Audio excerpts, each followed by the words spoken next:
masalah kan asal-usulnya seperti apa, dari mana sebetulnya datang. Ada satu orang sebetulnya yang cukup baik menteorisasikan itu, cuma dia tidak melihatnya dalam konteks Asia Tenggara, tapi melihatnya dalam konteks yang lebih luas, yaitu Hizkia Yosipo Limpung. Buku dia saya belum baca sebetulnya, kemarin ketemu dia nggak sempat minta bukunya, mungkin nanti kalau ketemu bisa dibeli. Dia melihat bahwa gagasan tentang kedaulatan itu gagasan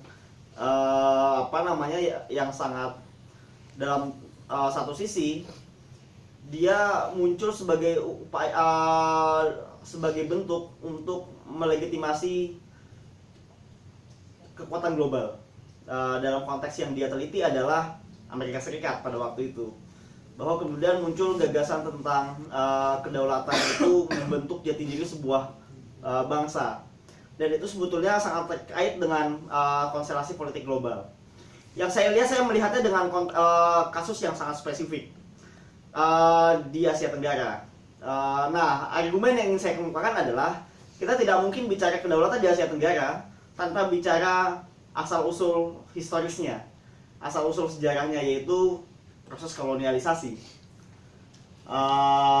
Harus diakui dari 10 negara, 9 negara di Asia Tenggara, mungkin tambah satu, saya 11, 9 diantaranya melalui proses kolonialisme. Thailand, walaupun kemudian tidak melalui proses kolonialisme, tetapi melalui proses modernisasi. Itu tahun 1932, ketika Raja Chulalongkorn itu bikin undang-undang. Tapi itu pun sebetulnya juga lahir dari interaksi antara kerajaan Thailand itu dengan kolonial Prancis, dan di utara, di Vietnam, di Indochina, dan kolonial Inggris di selatan, di Malaysia. Akhirnya kan ada proses interaksi dengan kolonialisme. Nah, ini yang kemudian menarik kalau kemudian kita bicara soal kedaulatan di Asia Tenggara. Maka argumen yang ingin saya kemukakan di sini adalah kedaulatan itu sejarahnya berasal dari kolonialisasi. Nah, ini yang saya kemudian akan menyebut ini sebagai kedaulatan pasca kolonial. Ini yang mungkin sedikit untuk menjelaskan Asia Tenggara. Nah, tujuan utamanya adalah untuk sebetulnya menjadikan sebuah penjelasan teoritis. Sebagaimana tadi saya sampaikan, kita bicara kedaulatan kadang-kadang tanpa tahu maknanya. Cukup bicara bahwa negara itu berdaulat. Kedaulatan itu adalah kedaulatan negara itu berdaulat, titik. Tapi sebetulnya kenapa itu muncul? Gagasan itu muncul kan sudah lama. Dan dalam literatur studi hubungan internasional ada HI nggak di sini? Supaya kita bisa ngasih ini sedikit gambaran. Nggak ada nih. Nah, belum ada, oke. Anak IP malah. IP ya. Nah, gagasan tentang kedaulatan yang kemudian sering dilekatkan pada negara itu kan sebetulnya adalah perdebatan yang sangat panjang dalam studi hubungan internasional. Itu semua perspektif, semua cara pandang dalam semua mazhab, itu kalau kita bahasa ini ya, bahasa hukum Islamnya. Sebuah mazhab dalam hubungan internasional, baik itu realisme, liberalisme, sampai kemudian postkolonialisme, dan terakhir yang muncul ini sosiologi sejarah, ini yang saya gunakan. Itu sebetulnya bicara tentang kedaulatan. Semuanya, kalau kita bicara HI pasti bicara kedaulatan. Nah, tapi anehnya dalam literatur kajian HI di Asia Tenggara itu tidak banyak muncul. Sedikit yang saya temukan itu misalkan kajiannya Lee Jones. Dia dosen di Queen's Mary, lulusan Oxford. Nah, Lee Jones itu melihat kedaulatan itu sebagai teknologi of power, bahasanya. Teknologi itu cara untuk menginstrumen kekuasaan. Dia melihat bahwa kedaulatan itu pada dasarnya adalah cara untuk kemudian mengeksekusi kekuatan yang dimiliki oleh kelompok-kelompok, atau bahasanya adalah kekuatan di Asia Tenggara, untuk kemudian bisa membangun satu tatanan politik yang dia contohkan pada waktu itu ketika kemudian Indonesia dengan Timur Timur menganeksasi tahun 1975, atau misalkan dengan kasus Kamboja misalkan. Waktu itu kan Laos itu kan menganeksasi Kamboja supaya ketika melawan Pol Pot. Itu kan sebetulnya cara, walaupun ASEAN itu kan prinsipnya adalah non intervensi, tapi pada dasarnya gagasan tentang kedaulatan itu justru dilakukan dengan cara melanggar atau menembus batas kedaulatan negara lain. Nah, yang kemudian kasus kalau kita bicara di Laut Cina Selatan atau misalkan yang sering ramai itu adalah kasus misalkan kapal-kapal nelayan yang kemudian masuk ke wilayah negara itu kan dianggap sebagai ini kedaulatan. Tapi sebetulnya ada teknologi kekuasaan, itu kata Lee Jones. Tapi sebetulnya argumennya Lee Jones saya kira kurang meyakinkan. Ya itu memang benar, dia bisa menjelaskan kedaulatan sebagai teknologi kekuasaan, tapi dia tidak menjelaskan asal usulnya dari mana. Kenapa kemudian gagasan tentang kedaulatan itu muncul? Apakah muncul tiba-tiba atau muncul ketika kemerdekaan di tahun 1945 sampai tahun 1957 Malaysia itu? Nah, itu dia tidak menjelaskan secara lebih jauh asal usulnya dari mana. Nah, ini yang kemudian menjadikan kajian tentang kedaulatan, walaupun kajian kedaulatan menjadi sangat politis. Artinya kita hanya melihat pada perilaku negara, tapi kemudian kita tidak mengkaji secara lebih jauh perilaku negara itu munculnya dari mana. Nah, perspektif yang saya kira cukup baru dan bisa memberikan penjelasan yang lebih memadai tentang ini adalah sosiologi sejarah. Bahwa kalau kita ingin melihat sesuatu, katakanlah melihat tentang kedaulatan, misalkan kita harus menariknya dari proses pembentukannya negara bangsa. Yang mana kalau dalam studi HI itu orang akan bilang kedaulatan itu dimulai ketika Perjanjian Westphalia tahun 1648. Itu kemudian menjadikan gagasan tentang kedaulatan itu harus dihormati oleh semua orang. Tonggak awalnya katanya adalah 1648, tapi di paper ini, di kajian disertasi saya berargumen bahwa sebenarnya bukan 1648. Tapi kalau di Asia Tenggara, gagasan tentang kedaulatan modern itu 1824. Yaitu ketika ada perjanjian London yang membagi wilayah Asia Tenggara menjadi dua bagian. Wilayah India Timur itu yang kemudian menjadi Indonesia itu menjadi milik Belanda, kecuali Bengkulu baru sekitar 4-5 tahun kemudian diserah terimakan ke Belanda. Itu waktu itu masih diambil oleh Inggris. Dan Malaysia, Singapura plus kemudian Brunei itu masuk ke wilayahnya Malaysia. Garis batasnya itu dengan Kerajaan Siam yang kemudian sekarang kita kenal sebagai Thailand. Itu gagasan awal muncul kedaulatan di Asia Tenggara. Nah, gagasan tentang kedaulatan modern itu munculnya dari situ. Tapi saya ingin menarik lebih jauh sebetulnya. Benih-benih kedaulatan itu sebetulnya sudah muncul pertama kali ketika abad ke-15. Oke, sebelumnya mungkin kita kenal yang namanya adanya kerajaan-kerajaan di Nusantara kan? Majapahit, Sriwijaya. Tapi apakah mereka itu negara berdaulat? Pertanyaannya. Nah, kalau kita ingin memahami kedaulatan di dalam konteks negara-negara yang itu kerajaan itu Majapahit, Sriwijaya, terus kemudian sampai kerajaan Demak dan Aceh yang Islam, kita harus melihatnya itu dalam satu konteks sosial tertentu. Pada waktu itu yang muncul adalah sistem upeti. Jadi ada kajian-kajian yang cukup banyak soal Sriwijaya dan Majapahit. Nah, dulu yang namanya kerajaan itu tidak didefinisikan oleh teritori wilayah. Kerajaan itu bisa jadi bentuknya adalah kota. Majapahit kan dulu Trowulan kan kotanya. Apa batas-batasnya dari mana definisinya? Kan nggak jelas sebetulnya kalau kita lihat batas Majapahit. Tapi Majapahit itu punya kekuatan. Kekuatannya apa? Pertama laut. Dia punya kekuatan maritim yang sangat kuat kan.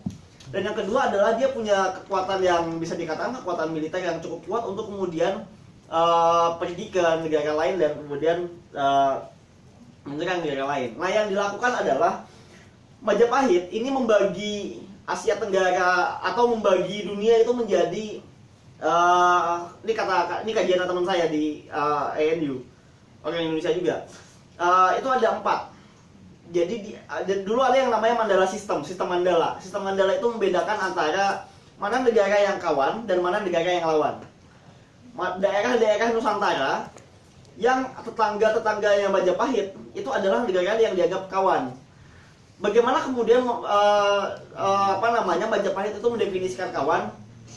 Mereka kemudian datang, baik itu melalui perundingan atau melalui negosiasi atau melalui misalkan mengirimkan utusan dan kemudian menawarkan upeti. sistemnya adalah perjanjian. Makanya dulu Majapahit ada, tapi dulu ada juga kerajaan, misalkan kerajaan Kediri misalkan. Atau di Banjarmasin itu ada kerajaan yang namanya Nagara Dipa dan Nagara Daha. Itu kan sebetulnya negara sendiri, itu negara merdeka sebetulnya mereka. Tapi mereka berada dalam sistem kekuasaan Majapahit yang namanya sistem upeti. Nah, gagasan tentang kedaulatan itu muncul awalnya dari sebelum era kolonial itu sebetulnya dari upeti itu. Sampai kemudian muncul kekuatan-kekuatan lain yang tidak berasal dari negara. Abad ke-15, sebelumnya abad ke-14 itu muncul kekuatan baru yang dibawa oleh pedagang-pedagang dari sebagian mengatakan India, sebagian mengatakan Timur Tengah, yaitu Islam. Nah, Islam itu kan masuk sebetulnya menarik karena ya memang ada kerajaan Islam yang namanya Samudra Pasai. Tapi kan dia tidak kemudian membawa Islam ke Jawa sebetulnya. Yang membawa Islam ke Jawa, nah ini kajian Anthony Reid, itu sebetulnya adalah pedagang-pedagang. Dan bukan hanya pedagang, bajak laut, terus kemudian orang-orang yang kemudian memanfaatkan munculnya kota-kota pelabuhan di pesisir pantai. Itu mungkin salah satunya di Aceh, muncul pertama kali di Aceh abad ke-13.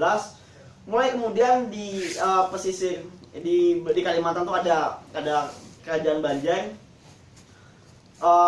Majapahit ketika kemudian dia mulai runtuh, dia kemudian diambil alih kekuasaannya oleh Raden Patah. Muncul kerajaan di Demak, Banten, terus kemudian mulai muncul abad ke-15, 1400 kan, itu sudah menjadi pusat perdagangan cengkeh. Plus ada cengkeh dan pala kan, yang kemudian menarik orang-orang dari segala penjuru dunia datang Indonesia, datang ke tanah air sebetulnya untuk kemudian berdagang. Ada kemudian analisis Anthony Reid itu mengatakan bahwa sebetulnya ada fenomena baru yang muncul di sini yang dia sebut sebagai zaman komersial. Sistem upeti itu kemudian mulai ditinggalkan. Majapahit mulai runtuh.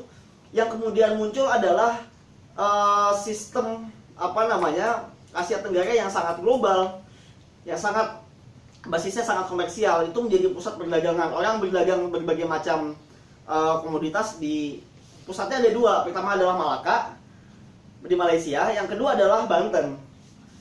Nah, ini menariknya di abad ke-14 itu kemudian muncul kekuatan yang namanya kolonialisme. Sebelum itu belum muncul. Maaf. Muncul kemudian pedagang-pedagang dari Belanda, dari Eropa kan. Pada waktu itu yang pertama kali datang adalah Portugis. Dipimpin misalkan kita tahu yang namanya Vasco da Gama atau kemudian oleh Christopher Columbus. Itu pertama kali Christopher Columbus dia mencari Cina tapi datang ke Amerika. Vasco da Gama kemudian melalui India, dia kemudian sampai ke Asia Selatan, dan kemudian katanya saya agak lupa. Dia kemudian turun di Asia Tenggara. Nah, menariknya adalah gagasan pertama kali yang membentuk teritori atau membentuk kedaulatan teritorial itu sebetulnya dari satu perjanjian antara Portugis dengan Spanyol. Dulu kan sebetulnya nggak jelas kan batas teritorialnya sebelah mana. Di sistemnya adalah kepercayaan, sistemnya adalah upeti. Ketika upeti mulai runtuh, 1494 mulai muncul perjanjian Tordesillas. Ketika Spanyol dan Portugis yang kemudian pada waktu itu muncul sebagai kekuatan baru, itu kemudian datang ke Asia Tenggara, datang ke berbagai tempat di Amerika dan di Asia Tenggara sebetulnya clash, klaim mana nih kekuatannya nih, klaim wilayah siapa menguasai siapa kan jadinya. Akhirnya diputuskan di Tordesillas, oke, wilayah Spanyol itu adalah wilayah Amerika ke utara. Portugal menguasai di daerah selatan, Amerika ke selatan. Batasnya itu adalah Maluku. Jadi Maluku sebetulnya sangat global pada waktu itu, posisi sangat penting secara politis. Nah, batasnya adalah Maluku ke utara, ke Pasifik itu adalah milik Spanyol, dan kemudian di bawahnya adalah Portugal. Itu didasarkan pada Ternate dan Tidore, dipertegas oleh perjanjian Zaragoza di awal abad ke-16, 1500-an. Nah, itu mulai muncul pertama kali. Jadi sebetulnya awal-awal pembagian teritori itu sebetulnya untuk mendamaikan kolonial itu. Yang mana itu belum muncul sebetulnya ketika abad ke-15 dan sebelumnya antara negara-negara di Asia Tenggara, negara yang sifatnya belum modern. Nah, kemudian baru setelah itu setelah itu di Asia Tenggara itu mulai muncul dua kekuatan baru. Ini membawa cara cara berekspansi atau cara ekspedisi yang beda, yaitu Belanda dan Inggris. Belanda itu kan datang 1500 berapa itu? 1576 saya agak lupa, Cornelis de Houtman itu pertama kali datang ke Banten. Dia awalnya diusir, tapi kemudian karena mungkin ada diplomasi yang cukup bagus, dia kemudian bisa meyakinkan Sultan Banten untuk kemudian berdagang. Dia kemudian meninggal di Aceh, si Cornelis de Houtman ini. Tapi kemudian setelah Cornelis de Houtman kembali ke Belanda, dia kemudian cerita bahwa Indonesia itu punya reserve, punya cadangan cengkeh yang sangat luar biasa. Datanglah kemudian kekuatan Belanda kan di situ. Nah, Belanda dan Inggris itu sebetulnya yang dilakukan itu berbeda dengan Spanyol dan Portugis. Kalau Spanyol dan Portugis itu mereka melakukannya dengan mengirim perwakilan negara. Jadi benar-benar perwakilan pemerintah yang kemudian dikirim untuk berdagang. Kalau Belanda dan Inggris itu menggunakan satu inovasi baru, yaitu perusahaan dagang yang oleh Belanda kita kenal dengan VOC, yang kemudian oleh Inggris kita kenal sebagai EIC di India kan, basisnya cabangnya ada di Malaysia, kemudian cabangnya di Singapura kan, awal Singapura kan mulai dari situ. Nah, setelah kemudian muncul dari situ, Belanda dan Portugis dan Spanyol itu kemudian mulai decline. Ini maaf kalau agak boring ya ini sejarah soalnya. Jadi saya perlu memaparkan fakta. Karena saya akan menjelaskan nanti kerangka teori yang saya kerjakan. Ini bukan kajian HI yang ortodoks, dia agak aneh. Nah, tahun abad ke-16 itu sebetulnya mulai muncul kemudian abad ke-17 maaf. VOC dan EIC itu mulai kemudian muncul sebagai kekuatan baru. Portugis itu pada awalnya kan sangat kuat, tapi kemudian ketika Spanyol mulai jatuh ketika dia kalah perang di Ternate. Portugis itu mulai jatuh ketika dia kalah perang diserang oleh Belanda di Malaka. Yang terjadi kemudian adalah kedua kekuatan ini mulai lenyap kan, mulai perlahan sudah mulai mundur. Kecuali Portugis masih punya koloni di timur, maksudnya di Timor Leste. Nah, Portugis dan Spanyol yang kemudian menghilang digantikan oleh dua perusahaan dagang. Nah, ini kemudian memunculkan satu wacana kedaulatan atau diskursus kedaulatan baru, yang namanya kalau saya sebut di sini ada kedaulatan kolonial. Kedaulatan kolonial ini dilakukan yang pertama melalui perusahaan dagang. Jadi VOC itu menarik karena dia sebetulnya tidak pada awalnya dia tidak menggunakan dia berpusat di Batavia, dia membangun Batavia. Tapi dia tidak menaklukkan kerajaan-kerajaan lain, kecuali kerajaan itu menyerang dia kayak Mataram misalkan. Tapi Mataram itu tidak dihancurkan oleh VOC kan sebetulnya. Dia cuma ditahan aja kemudian oleh yang strategi yang dilakukan adalah memecah belah di dalam kerajaan itu kan. Dan itu dilakukan oleh hampir semua kolonial. VOC kemudian pada waktu itu dia cuma bikin satu perwakilan kantor cabang. Kantor pusat VOC itu pada waktu itu adalah Batavia. Yang kemudian dia melakukan satu aktivitas utamanya, pusat perdagangannya sebetulnya bukan di tanah Jawa, tapi di Maluku. Makanya yang dia lakukan, aneksasi militer yang pertama kali dilakukan adalah dia menyerang Banda. Pada tahun 1600-an dia kemudian mendirikan benteng yang sangat kuat di Banda, memecah antara Ternate dan Tidore, mengusir Portugis dari sana dan kemudian muncul sebagai kekuatan kolonial. VOC itu sangat kaya karena pada waktu itu dia posisinya dalam kerajaan Belanda itu adalah semi otonom, dia semi berdaulat sebetulnya. Jadi dia bukan murni perwakilan Belanda. Ratu Belanda itu menyerahkan kepada orang-orang VOC bahwa VOC bisa berdagang, dia bisa membangun, bahkan dia punya tentara. Dia bisa membangun kota, dia punya tentara. Dan dia bertindak atas nama Ratu Belanda, tapi sebetulnya dia bukan perwakilan pemerintah Belanda. Makanya kan ketika beberapa tahun Belanda itu kan sebetulnya baru merdeka abad ke-14 sebelum dia mengirim perwakilan ke Indonesia, dia baru merdeka sebetulnya. Dia baru merdeka dari jajahan Spanyol. Kan ada perang 100 tahun kan, Nah itu sebetulnya Belanda baru merdeka di situ.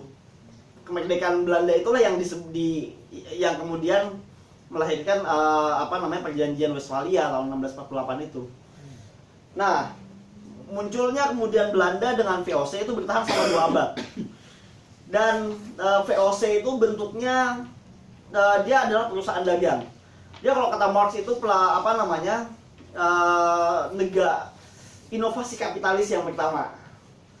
Nah, akumulasi kapitalnya dilakukan dengan paling kita lihat sebenarnya di Banda itu dengan dia menyerang Banda, mengusir semua kekuatan dari sana dan kemudian menyatakan kedaulatan. Tapi dia kemudian akhir abad ke-18, 1700-an itu mulai mudar. Kenapa? Ada salah satu yang tesis yang sangat terkenal itu mengatakan bahwa ada korupsi di tubuh VOC. Dan yang kedua adalah memang pada waktu itu perdagangan dunia sedang lesu. Lesunya adalah karena waktu itu Belanda, ini krisisnya di Eropa sebetulnya.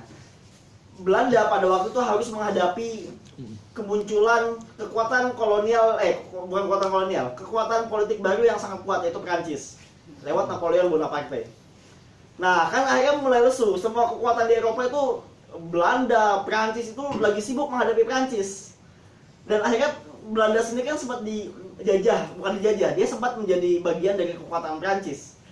Nah, pada waktu itu kemudian abad ke-18, 1799 karena utang defisit yang sangat besar, VOC dibubarkan.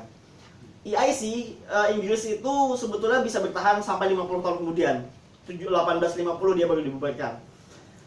Nah, ketika VOC kemudian dibubarkan, yang dilakukan oleh pemerintah Belanda adalah mengubah bentuk kolonisasi di semua negara jajahan termasuk Indonesia itu dengan bikin struktur negara yang sangat berdaulat. Nah, ini yang kemudian asal-usul dari kedaulatan modern. Asal-usul kedaulatan modern sebetulnya ada 2 hal yang penting.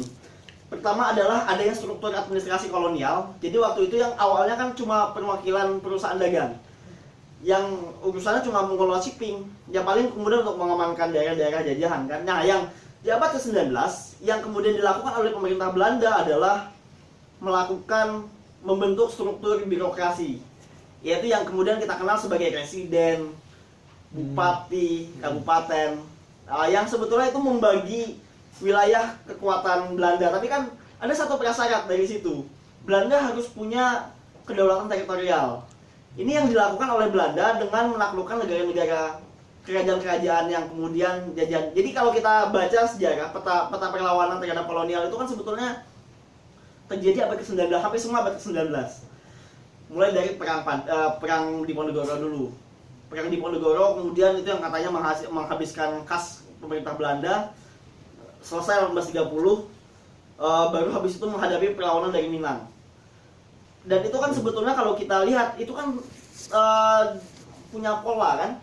Apa polanya? Polanya kalau argumen saya adalah polanya bisa jadi itu merupakan respons dari intervensi Belanda yang semakin kuat. Belanda membangun administrasi kolonial di berbagai kota-kota yang kemudian jadi pusatnya. Di Kalimantan itu di Banjarmasin, yang terkenal di Sumatera itu adalah Padang waktu itu. Berhadapannya dia dengan orang-orang di Riau, Indragiri, dengan orang-orang di daerah-daerah orang-orang Minang yang kemudian mencoba melawan. Tapi Padang itu di kolonial, yang kemudian jadi ibu kota Batavia. Itu kemudian menjadi pusat dari pemerintahan Belanda. Nah, yang kedua, Belanda kemudian mulai menerapkan hukum kolonial. Ini ada kajian bagus dari Edward Keane, sekarang wakil ketua jurus HI di Oxford. Dia melihat bahwa hukum kontinental atau hukum yang mungkin kalau teman-teman belajar hukum kenal orang yang namanya Hugo Grotius. Dia sampai saat ini dikenal sebagai peletak dasar hukum internasional. Itu sebetulnya gagasan hukum yang dibawa oleh Hugo Grotius itu menjadi basis etik dari proses kolonialisasi di negara bagi Belanda. Karena dia sebetulnya menjadi alat bagi pemerintah kolonial baik Belanda maupun Inggris untuk mengatur negara jajahan di Asia Tenggara dan di Amerika Utara. Nah, 2 hal ini. Tapi menariknya adalah Belanda kan harus menghadapi perlawanan kerajaan-kerajaan itu. Nah, karena perlawanan dari kerajaan itu menjadi sangat hebat pada abad ke-19, Belanda mau tidak mau harus bernegosiasi. Mereka kemudian memasukkan beberapa unsur hukum yang kemudian kita kenal sebagai hukum adat itu sebagai berdampingan dengan hukum kolonial. Jadi dua strategi nih, dan dua strategi itu sebetulnya strategi kolonisasi. Yaitu pertama membangun birokrasi kolonial, yang kedua adalah bikin hukum untuk kemudian memastikan orang patuh, supaya kemudian orang-orang adat ini kemudian bisa patuh, diakuilah kemudian hukum adat atau kemudian beberapa hukum Islam.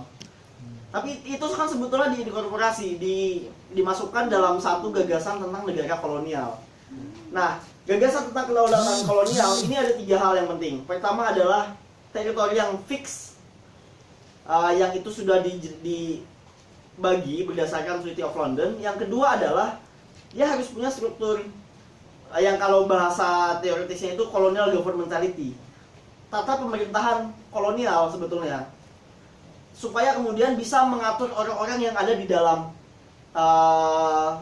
di dalam satu negara. Dan itu kan kalau kata Foucault kan political control sebetulnya, cara kemudian untuk kemudian bisa mengontrol populasi yang ada di dalam. Nah, yang ketiga adalah pengakuan kedaulatan, dia harus diakui kedaulatannya. Dan untuk itulah hukum internasional jadi penting. Pada waktu itu hukum internasional, lagi-lagi abad ke-19 ada hukum internasional yang melegitimasi kolonialisme. Karena waktu itu hukum internasional mensyaratkan ya kalau ada dispute antar kolonial baru kemudian bisa dia tidak lagi dilakukan melalui perang, tetapi diselesaikan melalui negosiasi. Diplomasi pada abad ke-19 itu adalah sangat terkait dengan struktur politik internasional yang kolonialistik. Nah, ini yang tidak baik diteoritisasikan oleh para pengkaji hubungan internasional. Nah, hasil dari proses yang panjang ini adalah di abad ke-20 sebetulnya. Di abad ke-20 itu ada proses modernisasi yang kemudian kita sudah menemukan satu negara yang komplit. Batas-batasnya yang kemudian didefinisikan kemudian melalui Malaysia, Singapura plus Brunei itu menjadi bagian dari jajahan Inggris. Dutch East Indies dari Aceh kemudian sampai yang masuk ke Papua itu adalah wilayah Belanda. Itu adalah struktur kolonial modern yang kemudian terjadi pada abad ke-20. Tapi menariknya, ini lagi-lagi yang kita bisa mengatakan bahwa kolonialisasi sebagus-bagusnya politik kolonial, dia tetap kontingen, dia tetap punya satu retakan, yaitu yang kemudian melahirkan satu kesadaran nasional. Nah, pada abad ke-20, apa yang kemudian menyebabkan kesadaran nasional? Orang-orang nasionalis itu muncul dan kemudian mereka mulai menyerukan kemerdekaan. Prosesnya adalah kalau kita bisa lihat dalam konteks Indonesia, itu melalui politik etis. Dalam konteks Malaysia, orang misalkan akan bilang itu sebetulnya mulai dari ketika pemerintah Inggris sudah berdamai dengan 9 kerajaan Melayu, dan kemudian sepakat nih bahwa 9 kerajaan Melayu itu mulai tetap berdaulat, tapi Inggris berhak menarik pajak. Ini kan tidak dilakukan oleh Belanda. Belanda kan sangat utilitarian lah, sangat negara integral pokoknya.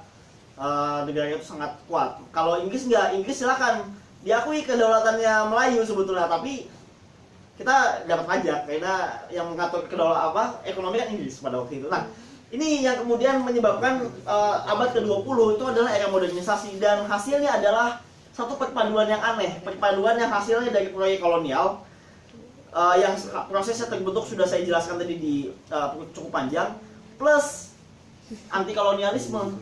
Karena ada orang-orang yang merasa bahwa selama berabad-abad, 3 abad itu kemudian mereka ditindas oleh Belanda, muncul kemudian kesadaran untuk melawan. Nah, kesadaran untuk melawan ini yang kemudian kita kenal sebagai nasionalisme.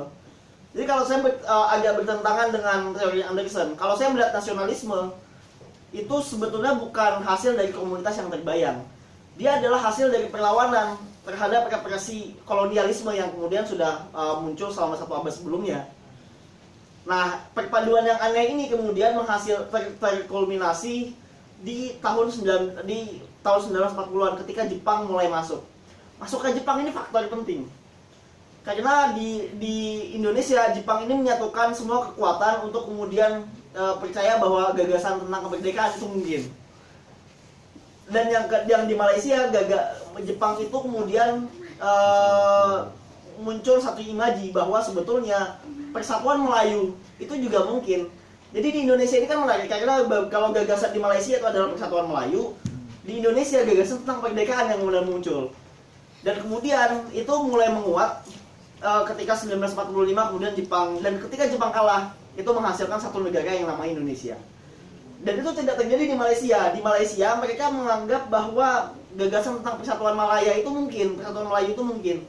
Tapi ordernya, lawannya bukan Inggris, tapi Jepang. Karena waktu itu Jepang, waktu itu orang-orang Melayu sebetulnya tidak resisten terhadap Inggris, mereka resisten terhadap Jepang. Mereka melawan Jepang. Karena Jepang kan sangat konteksnya sangat perang. Nah, waktu itu makanya tahun 45 kemudian gagasan tentang kemerdekaan itu ditangkap lebih dulu oleh Indonesia. Malaysia baru 10 tahun kemudian. Nah, sampai di sini kemudian kita baru melihat bahwa muncul satu gagasan tentang kedaulatan baru. Setelah kemudian merdeka, kita kan muncul negara baru yang nama Indonesia. Yang sebetulnya, nah ini yang kemudian inti dari teori saya adalah gagasan tentang kedaulatan pasca kolonial itu adalah kombinasi sebetulnya. Dia kombinasi antara gagasan tentang kedaulatan kolonial dengan proses panjang yang kemudian melibatkan kekuatan-kekuatan prakolonial. Nah, yang kemudian hasilnya kalau kemudian kita lihat adalah tahun 1950-an yang kemudian muncul adalah diskursusnya baik di Indonesia maupun Malaysia adalah negara liberal, negara yang kalau bisa kita bilang adalah negara yang basisnya adalah dia mengakui kapitalisme, tapi kemudian sangat otoritarian kan. Otoritarianisme yang kemudian terjadi dalam konteks Orde Baru atau kemudian di Malaysia dengan di era Mahathir Muhammad, terus juga sangat-sangat otoritarian kan kalau kita lihat nature-nya. Walaupun ada pemilu, tapi kan UMNO masih sangat kuat. Itu sebetulnya adalah warisan dari kedaulatan prakolonial. Tapi kemudian kapitalisme yang kemudian diakui oleh dua negara, terutama ketika Orde Baru di Indonesia maupun di Malaysia, itu adalah warisan kolonial sebetulnya. Sukarno itu juga melakukan perlawanan terhadap Sukarno kan kita kenal punya satu gagasan yang kemudian kita kenal sebagai Third Worldism atau yang dia manifestasikan dalam Bandung Conference, Konferensi Bandung. Itu kan sebetulnya melihat bahwa kolonialisme harus dihancurkan, tapi dia menggunakan strategi yang sebetulnya warisan kolonial, yaitu strategi negara. Nah, strategi negara untuk melawan kolonialisme ini yang kemudian itu adalah kombinasi. Nah, ini yang kemudian membawa, ini sudah sampai kesimpulan sebetulnya, membawa tesis saya tentang kedaulatan pasca kolonial. Mohon maaf kalau agak sedikit berat. Gagasan tentang kedaulatan pasca kolonial ini adalah sebetulnya merefleksikan satu hukum. Ini yang disebut oleh Leon Trotsky sebagai uneven and combined development atau hukum ketidakmerataan dan kombinasi. Saya nggak tahu di bahasa Indonesia belum ada yang menerjemahkan dalam bahasa Indonesia. Nah, ini hukum uneven and combined development ini sebetulnya melihat bahwa perkembangan sejarah manusia, perkembangan sejarah dunia itu pada dasarnya tidak merata. Ada banyak kekuatan, ada banyak kelompok, ada banyak sebetulnya entitas yang muncul. Tapi dia dikombinasi, dia bergerak maju karena sejarah itu kan selalu progresif. Selalu kalau bahasa Muhammadiyah itu berkemajuan. Nah, karena sejarah itu selalu berkemajuan, dia selalu menghasilkan kombinasi-kombinasi. Dalam konteks Asia Tenggara, kombinasinya adalah kedaulatan. Atau kombinasi yang lain kita lihat dalam bentuk nasionalisme yang saya katakan tadi ambivalen sebetulnya. Dia periode kolonial tapi sangat anti kolonial sebetulnya. Nah, ini yang kemudian melihat apa implikasinya bagi pertama saya melihat bagi kajian studi hubungan internasional. Ini kita harus melihat sejarah hubungan internasional bukan dari negara yang ada saat ini, tapi proses pembentukannya sangat panjang. Yang kedua adalah bahwa kita harus melihat negara itu kontingen. Dia sangat tergantung pada proses pembentukan kapital yang ada di dalamnya sebetulnya. Karena kalau kita lihat sejarah kedaulatan itu kan dia ada untuk kemudian memberikan wadah agar VOC itu bisa berdagang, atau di tahun abad ke-19 dia bisa menjadi wadah untuk tanam paksa sebetulnya untuk sel-sel kan. Itu kan sebetulnya kedaulatan itu muncul dari situ, gagasan tentang negara berdaulat awalnya, dan itu tidak bisa kita elakkan sebetulnya muncul. Nah, yang ketiga adalah bahwa kedaulatan kemudian implikasinya kalau kita ingin memahami kedaulatan, maka kita tidak cukup hanya memahami negara, tetapi kita juga memahami apa sebetulnya yang kemudian membuat satu negara berperilaku. Dan itu adalah kalau kita dalam kajian historical institutionalism itu yang kita kenal sebagai path dependence. Ada warisan masa lalu yang kemudian mempengaruhi apa yang kita laksanakan sekarang. Nah, kita mesti berefleksi nih. Jangan-jangan ketika tadi Bu Abdullah bilang bahwa kedaulatan itu kemudian mulai kembali, kedaulatan seperti apa yang sebenarnya kita bayangkan? Apakah kita sedang membayangkan kedaulatan yang diwariskan dari masa lalu dan kemudian tanpa sadar kita reproduksi, atau mencoba untuk membangun gagasan lain tentang kedaulatan? Sukarno itu sudah punya gagasan yang menurut saya cukup menarik dengan Bandung Conference, walaupun itu terbatas. Tapi kan gagasannya bahwa kedaulatan itu tidak dimaknai hanya untuk kemudian menjaga batas teritorial. Yang menjaga batas teritorial itu penting, tetapi untuk membebaskan negara-negara lain sebetulnya dari proses kolonialisme, baik itu kolonialisme yang lama yang sifatnya okupasi dan lain sebagainya itu, maupun neokolonialisme secara tidak langsung sebetulnya. Dan bagi dia itu beroperasi misalkan melalui baik melalui bentuk-bentuk imperialisme modal misalkan. Nah, itu kan salah satu gagasan. Walaupun harus kita akui gagasan Sukarno terbatas.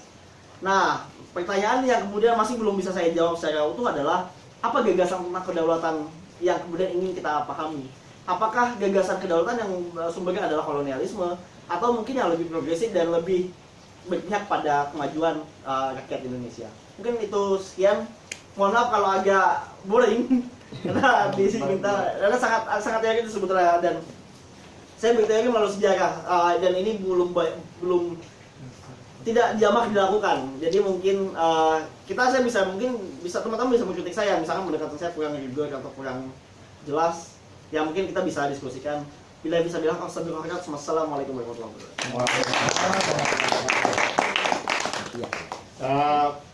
Kalau menurut saya sih ini sangat menarik ya, karena pertama kajian teoritis itu harusnya memang menjadi basis ya dalam kita melihat fenomena sosial. Walaupun penjelasannya pasti akan membutuhkan energi untuk berpikir, tapi saya pikir itu perlu. Tadi kan memang kajiannya sangat historis ya Bang ya. Ya mendengarkan itu pasti memang butuh energi untuk tetap konsentrasi. Tapi menurut saya tetap sangat menarik lah. Ya, moga teman-teman mau bertanya atau berdialog, memberikan kritik atau pandangan lain atau apa saja mau. Nanti saya juga mau ini juga soalnya mau memberikan ini tanggapan juga. Tapi moderator terakhiran aja. Hanafi kata. Monggo apa? Hanafi. Sedang ada mundur. Oh, jangan. Oh, ya. Ya udahlah. Aku ini dulu. Ya. Ya, terima kasih Mas Abdullah.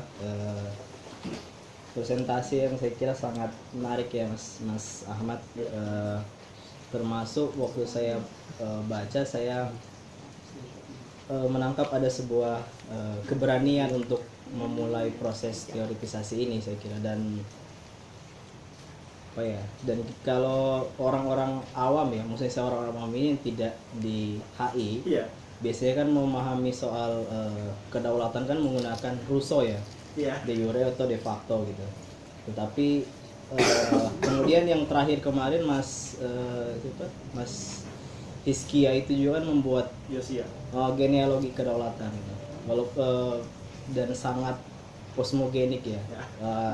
Dan makanya menurut saya apa yang dilakukan oleh Mas Ahmad ini eksperimentasi yang berani bagi saya gitu, karena saya belum baca ini proses riwayat penulisannya, tapi langsung ke kedua, kalau di dalam ya saya kira menggunakan pada akhirnya membuktikan bahwa segala sesuatu yang ada sekarang itu berasal dari proses historis zaman dulu, terutama situasi ekonomi politik di masa lampau gitu. Dan ini membuat orang jadi bertanya-tanya, karena sebelum ke kedaulatan itu seingat saya belum pernah ada orang yang bicara tentang nasionalisme secara positif selain Ben Anderson gitu. Anthony Ray. Yes, Anthony Ray. Aduh, yang itu. Jarang sekali. Kemudian terutama apalagi yang kedaulatan hingga kemudian kajian-kajiannya sampai ke kemaritiman gitu. Nah, yang saya ingin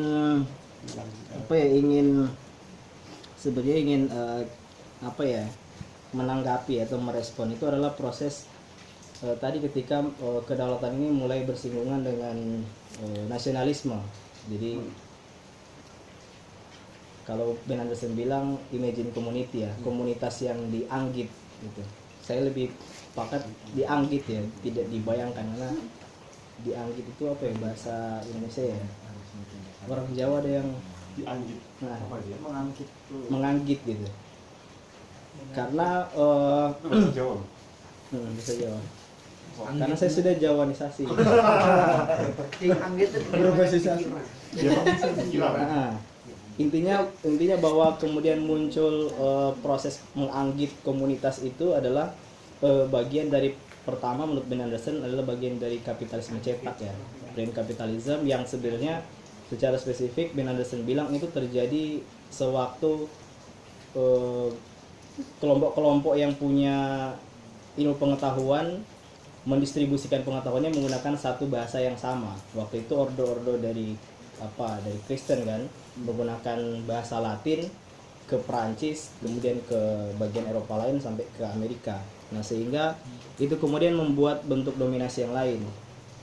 Nah, itu menurut saya akan sangat menarik juga kalau ada misalkan Mas Ahmad nanti bisa menjelaskan tentang komunitas yang dianggit ini yang kemudian nanti akan kita lihat punya hubungan dengan kedaulatan tadi. Karena misalkan kasus Papua sekarang orang secara kita problematis gitu.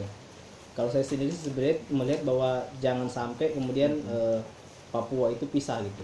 Walaupun secara narasi-narasi yang selama ini berkembang kan orang mendorong supaya dia pisah gitu. Tapi menurut saya ada sesuatu yang jangan sampai.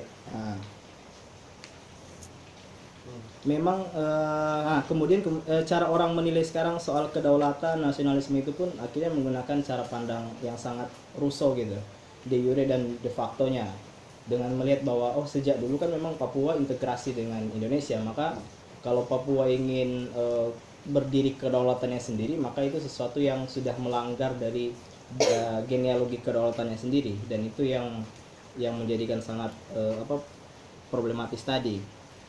Nah, kemudian yang lain itu gini Mas, ini tidak di Asia Tenggara sih, tapi seingat saya memang di awal abad 20 itu kan kedaulatan itu berkaitan dengan supremasi, dominasi, power ya. Seingat saya dulu Inggris termasuk yang punya dominasi aneh gitu. Misalkan di deklarasi Balfour itu kan, yang akhirnya membuat sekarang Palestina itu keluar dari Palestina terasing di tanahnya sendiri kan. Akhirnya berhadapan di antara Yordania, kemudian di Palestina dan Israel itu. Dan dari mana kok muncul supremasi semacam itu di Inggris? Entah itu mungkin aja yang Mas Ahmad sampaikan di sini karena ada sejarah perdagangan dan lain sebagainya, interaksi dari keragaman masyarakatnya mungkin saja punya implikasi situ. Nah, maksudnya saya cuma mau mencoba tanda petik ya memindahkan yang Mas Ahmad sinikan ini ke konteks tadi supremasinya, kekuatannya Inggris waktu itu gitu. Apakah bekerja atau dia membutuhkan penjelasan yang lain gitu. Jadi di situ sih yang jelas sangat menarik ya, karena menurut saya keberaniannya itu masih yang menohok gitu. Bukan Ahok ya. Beda lagi. Silakan Mas. Oke, tanggapan dari Bang Ojan kayak layak diberi plus. Nah, tadi mungkin ada satu hal yang menurut saya semakin menarik. Mungkin Bang Rizky bisa menjelaskan kira-kira awal kenapa mau meneliti ini, maksudnya mungkin situasi di kampus seperti itu, apa dorongan dari Pebdi, mungkin hal-hal yang lebih akademik itu mungkin menarik juga kalau diceritakan ya. Mungkin ada dorongan bersama itu atau apa ya, mungkin juga menarik untuk diceritakan. Apa mau langsung direspon dulu atau mau yang lain dulu? Yang lain ya, Hanafi, Epi. Berat ini satu. Enggak, Pi. Berat betul ini. Selembar. Gimana ya? Mau responnya sebenarnya tentang kedaulatan ini di dalam politik menarik banget ya. Bukan hanya kedaulatan secara teritorial, tapi kedaulatan secara, kalau saya melihat kedaulatan secara ekologi ya. Kalau negara itu kan punya setiap aset itu khususnya gitu.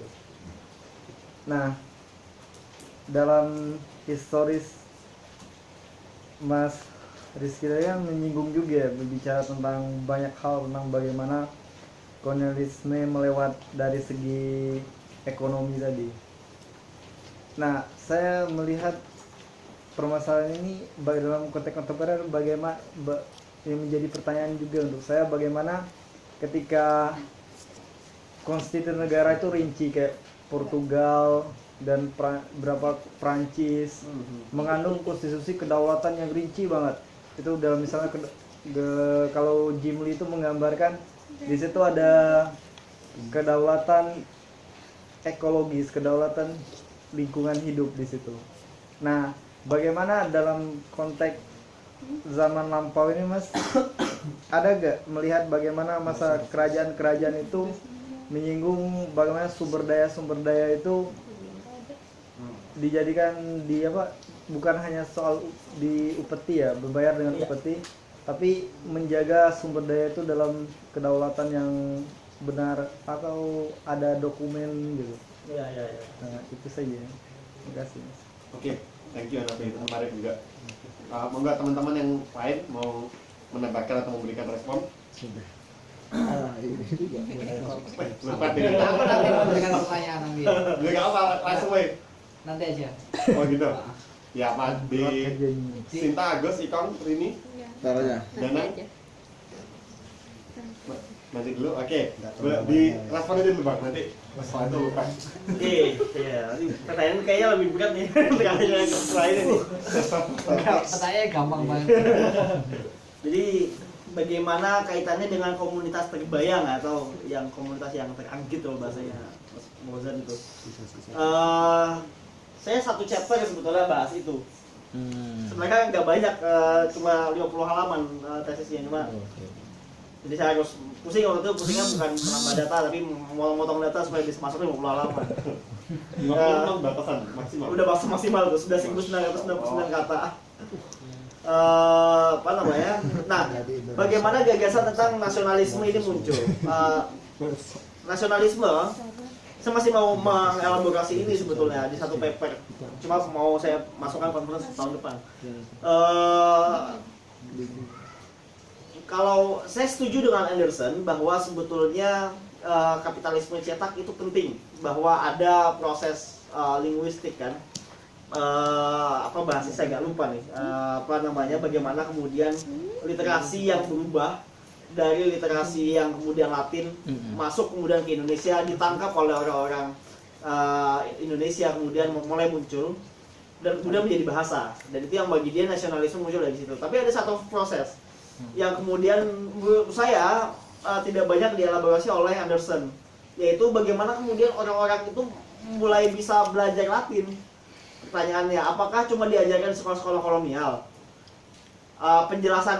Penjelasannya mungkin benar bahwa kemudian karena ada proses transfer literasi tadi yang kemudian memungkinkan orang untuk belajar pakai bahasa Latin dan kemudian untuk menumbuhkan satu komunitas yang kemudian dibayangkan. Tapi proses itu hanya mungkin jika satu, ada sekolah-sekolah Belanda kan yang kemudian mengajarkan kolonial. Tapi sekolah-sekolah Belanda itu sebetulnya baru muncul dan baru diajarkan ke orang-orang pribumi. Kalau bahasa yang dulu itu kan di akhir abad ke-19 kalau kita pakai pendekatan sejarah nih. Yang kedua adalah momentumnya yang kemudian ini yang tidak bisa kita lepaskan adalah pengiriman mahasiswa-mahasiswa Indonesia ke Belanda, yang itu kemudian membawa bahasa Latin di Belanda. Jadi ada satu hal menarik bahwa gagasan tentang Indonesia dan mulai munculnya bahasa Indonesia itu kan sebetulnya di Leiden. Ada profesor, kalau tidak salah namanya Profesor Van Vollenhoven apa ya, saya agak lupa. Yang kemudian saya agak lupa namanya, tapi bisa dicek di saya juga bahas itu. Ada seorang profesor yang diminta oleh mahasiswa-mahasiswa Belanda, Indonesia di Belanda, PI, dulu Indonesische Vereniging masih namanya, itu diminta untuk kemudian bicara namanya apa nih, karena Hindia Belanda itu kan bahasa kolonial kan, baru kemudian muncul gagasan tentang Indonesia. Nah, gagasan tentang Indonesia itu hanya mungkin kalau kita bicara dalam perspektif yang struktural, yang kemudian saya lakukan tadi adalah itu hanya bisa dilakukan ketika ada pertukaran antara Indonesia dengan Eropa. Ada ketika ada orang-orang pribumi yang kemudian belajar di Eropa, atau kemudian mereka naik haji kemudian berkenalan dengan tulisan-tulisan Muhammad Abduh yang kemudian membuat mereka kenal dengan bahasa Latin dan Arab. Maka kemudian itu tidak semua Latin, Arab itu juga penting. Bahasa Arab Haji Ahmad Dahlan itu kan sebetulnya belajarnya tidak dari bahasa Latin, tapi belajarnya dari bahasa Arab sebetulnya, yang kemudian dia belajarnya di Mekah, dia nggak pernah Belanda kan. Nah, itu kemudian membawa masuk ke Indonesia. Nah, gagasan itu yang kemudian membentuk satu kesadaran nasional. Adanya pertukaran gagasan yang dimungkinkan oleh interaksi antar masyarakat. Jadi proses interaksi ini juga penting. Nah, kalau kita ingin bicara tentang kedaulatan dengan nasionalisme, kita harus melihat adanya proses interaksi ini.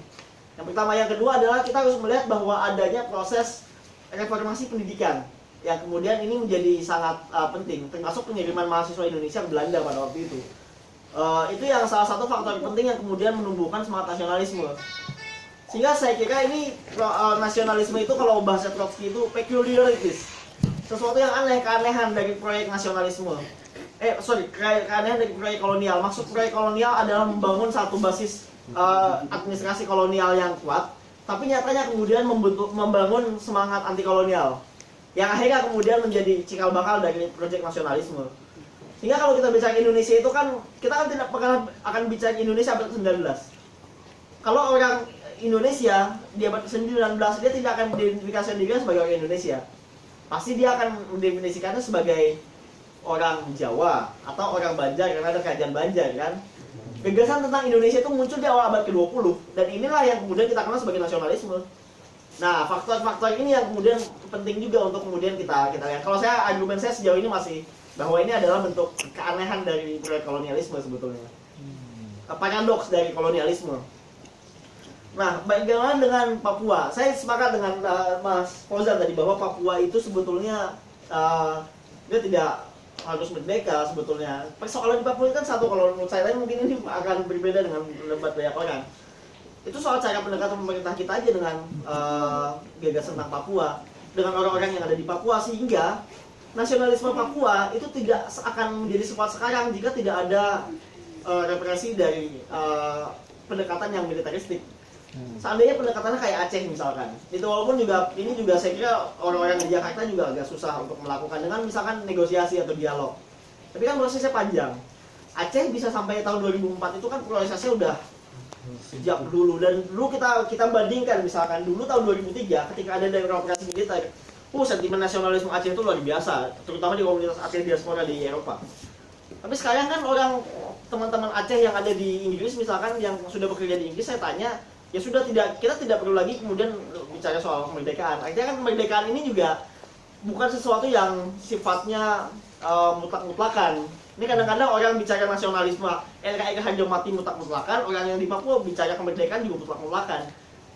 Padahal dua-duanya sebetulnya punya risiko. Proyek kemerdekaan itu bisa kalau kita tidak selesai, kalau kita menyelesaikan masalah misalkan represi di Papua itu dengan kemerdekaan, nanti itu bisa diulangi ketika kemudian ada negara baru. Tapi kalau misalkan kita juga bicara naik NKRI mutlak-mutlakan, orang semakin sentimen jadinya kan. gagasan tentang dialog ini yang belum muncul. Tapi ada beberapa riset, misalkan Jokowi udah mulai mempertimbangkan dialog. Nah itu ada satu ini yang bagus, meskipun juga agak susah kan dengan pendekatan-pendekatan yang ada di sana. Nah yang ingin saya katakan adalah sebetulnya gagasan tentang kalau kita bicara dengan kasus Papua, gagasan tentang kemerdekaan itu bukan sesuatu yang sifatnya tetap, tapi dia kontingen terhadap struktur sosial. Selama struktur sosialnya kemudian tidak berpihak dengan teman-teman di sana, ya semakin kuatlah gagasan kemerdekaan. Tapi kalau misalkan bisa diredam dengan pendekatan yang baik, yang kemudian bisa diterima oleh dua belah pihak, saya kira gagasan tentang kemerdekaan itu menjadi sangat itu bisa kemudian didamaikan. Seperti misalkan gagasan tentang kemerdekaan Skotlandia, itu kan menarik. Karena orang Scotland itu kan banyak orang Scotland yang sangat konservatif yang bilang Scotland itu harus merdeka karena kita punya gagasan tentang revolusi Skotlandia. Itu di abad tahun 1760. 1770 maaf. Tapi kan sekarang kan ketika orang bikin referendum lah, yang menang kok malah tetap bertahan bersama Inggris. Artinya kan ya ada proses yang kemudian muncul, yang mana kemudian orang bicara tentang kemerdekaan itu konteksnya akan berbeda setiap zaman, dan itu tergantung pada dinamika dialektika sosial yang ada di masyarakat. Sekarang kan Brexit kan, Skotlandia kan pada waktu referendum 65% orang Skotlandia pengen masuk Uni Eropa. Yang kemudian terjadi adalah kalau ketika Brexit itu semakin sentimen. Wow, Nicola Sturgeon, Perdana Menteri Skotlandia itu pede dia mau bawa referendum kedua. Nah, tapi nanti kita lihat aja apakah kemudian menang apa enggak. Karena gagasan tentang kebangsaan itu sangat sifatnya berkembang dan tidak mutlak-mutlakan lah istilahnya. Nah ini menjadi penting untuk memahami seperti itu, terutama dalam konteks Papua. Inggris misalkan punya dominasi yang aneh, karena Inggris ini menarik, dia kekuasaan. Ada satu disertasi yang kemudian jadi buku dari dosen saya di Sheffield, namanya John Hobson. Dia menulis satu buku yang judulnya State and Economic Development. Itu agak susah dipahami. Dia menulis buku tesis PhD-nya, disertasi PhD dia di LSI, dia membahas tentang negara pencari pajak. Inggris itu sebetulnya dia nggak pernah bicara tentang gagasan tentang negara yang berdaulat. Yang dia lakukan adalah narik pajak. Makanya kan ketika di Malaysia, Inggris itu silakan 9 kerajaan Melayu tetap bertahan, tetap berdaulat, diakui. Makanya sekarang kan Sultan yang di Pertuan Agung itu masih tetap kuat kan. Inggris itu dia memainkan di Malaysia dengan satu hal. Pertama dia punya Singapura. Yang kedua adalah silahkan kalian berdaulat, tapi kekuasaan kita yang ngatur. Bukan kekuasaan, keamanan itu kita yang ngatur. Tapi syaratnya kan satu, pajak kan. Makanya Inggris itu di mana-mana naik pajak sebetulnya. Nah di Timur Tengah ini saya kira kalau kita lihat Inggris itu juga dominasinya tidak langsung. Saudi Arabia sebetulnya dia kan nggak menjajah secara langsung juga sebetulnya. Dia ada orang yang namanya Lawrence, yang kemudian dikenal sebagai Lawrence of Arabia, yang kemudian orang-orang di Arab itu kan terpecah-pecah dengan berbagai macam suku kan. Dan waktu itu sentimennya satu, anti Ottoman, anti Turki Utsmani. Makanya kan kemudian dulu waktu itu penguasaan Syarif. Lalu ada orang yang namanya Ibnu Saud, dia ingin merebut kekuasaan. Dia kemudian punya aliansi yang aneh dengan Inggris. Inggris itu secara tidak langsung kemudian mensupport. Tapi kemudian silakan Ibnu Saud itu membangun satu kerajaan yang Islami. Nah, ini makanya kerajaan Saudi Arabia kan menjadi aneh perpaduannya. Dia Islami banget, hukum Islam ditegakkan, tapi kemudian dari sisi ekonomi sangat bergantung pada negara-negara Eropa dan Amerika sekarang malah kan dengan adanya minyak. Karena proses pembentukannya di dominasi di Inggris itu, Inggris tidak pernah menggunakan strategi kekuasaan yang sifatnya integral. Negara itu nggak kuat, tapi dia punya bakat untuk kemudian bisa supaya kementerian ekonominya kuat. Maka 19 ekonomi kajian Robert Cox misalkan, ekonomi dunia pada abad ke-19 itu kan Inggris yang paling berkuasa. Salah satunya karena kemudian pajak, dan itu juga dipertegas. Jerman abad ke-19 itu tidak begitu kuat, kata John Hobson.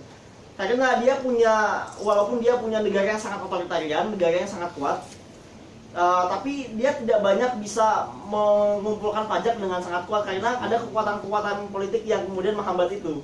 Kekuatan jangkar misalkan. Nah, Inggris itu dulu kekuatannya yang paling dominan di Inggris itu tradisional. Pertama adalah pemilik pabrik, kaum industrialis. Yang kedua adalah di awal abad ke-20 banker di London.